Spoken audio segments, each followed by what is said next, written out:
This channel does not promote any violent, harmful, or illegal activities. All content provided by this channel is meant for an educational purpose only.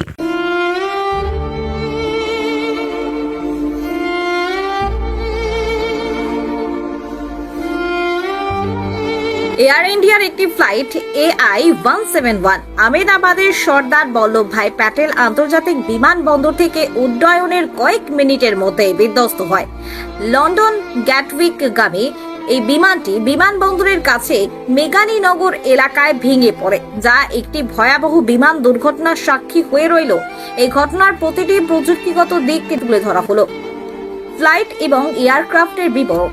দুর্ঘটনাগ্রস্ত বিমানটি ছিল একটি Boeing 7878 Dreamliner, যার registration number VT-ANB।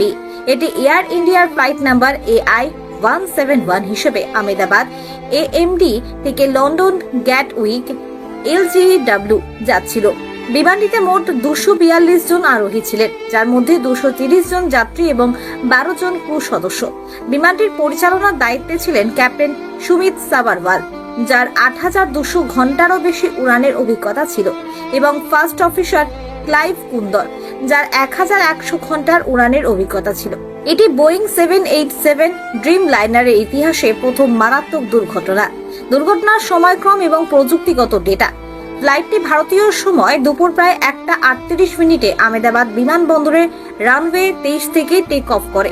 Live flight tracking পরিষেবা flight radar 24 থেকে প্রাপ্ত তথ্য অনুযায়ী take অফের 1 মিনিটেরও কম সময়ের মধ্যে বিমানটির সাথে শেষ সংকেত পাওয়া যায়।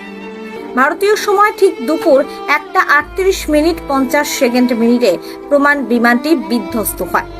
শেষ সংকেত পাওয়ার সময় বিমানটির প্রযুক্তিগত ডেটা ছিল নিম্নরূপ: barometric altitude 625 foot, ground speed 174 knot, vertical speed 896 foot প্রতি মিনিট VPM।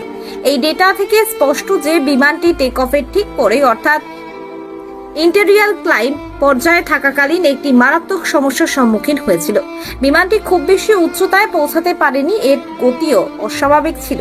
টেক অফের পরে পাইলট এয়ার ট্রাফিক কন্ট্রোল অর্থাৎ ATC কে একটি মে-ডে কল করেন, যা চরম বিপদের সংকেত। কিন্তু এই কলের পরেই বিমানটির সঙ্গে সমস্ত যোগাযোগ বিচ্ছিন্ন হয়ে যায়। ATC থেকে বারবার চেষ্টা করা সত্ত্বেও বিমান থেকে আর কোনো সাড়া পাওয়া যায়নি।